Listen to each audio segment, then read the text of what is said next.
The question is, I can't repeat the question, it'll come out in the answer. As you get more and more conscious, the form in which you transmit the light to other human beings varies according to your particular dharma, which is related to your karma. So that for a musician, for example, the musician will liberate people through the way in which the musician plays. I'll give you an example. I lecture often out in San Francisco, and a few years ago I could still lecture in the Universalist church, a Unitarian church. It's a beautiful church. And there was a guitarist out there, a magnificent guitarist, who was a student of Andres Segovia. And I asked him to play because I wanted him to play some Bach and the Vivaldi guitar concerto, lute concerto. So I asked him, I thought it would be nice on the program, instead of Indian music, I would have that. And the whole vibration of the space was a certain way, and then it came time for him to play. And he came out, and he played like a professional musician. He changed the whole vibration of the game. He was giving a concert.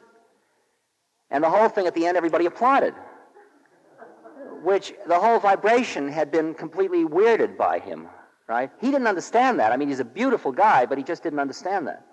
And I couldn't have him again because of that, right? Now, in the course of time, he has become a great spiritual student and changed a great deal. Now, if I played with him, it would be entirely different, because he would understand that he was playing his music not as entertainment for the audience, not as a musical artist first, but as a being playing to God. And that play would be in the flow of the evening.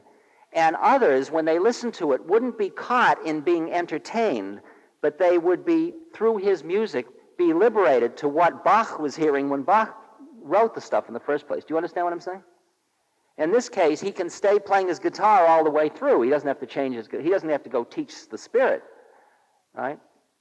So it is with any other role. I mean, the fellow that set up the nonprofit foundation for the Hanuman Foundation, a guy who's I've known for many years. He's a lawyer in California. And what's happened is, as he has become more and more deep in the spirit, the nature of the way he works with his clients and all that has changed. He meets them in a different space. He's still a good lawyer, still works as a lawyer and is living as a lawyer. I don't think there's any particular form to the dance. I don't think you have to teach in the sense of this kind of thing. In fact, there's very little need for this kind of game. You know? And it would be a terrible hype if you're creating everybody to be When I say many of you are going to become teachers, I don't mean this. I mean your life is going to become a teaching. You are going to be a transmitter of the Spirit. There are going to be many people that are going to look to you for feeding, for spiritual feeding. Their feeding may come from coming into your store and buying a record, or their feeding may come from having you come over and fix their pipes. It doesn't have to be any form of that feeding. Do you understand what I'm saying? Is that dealing with your question?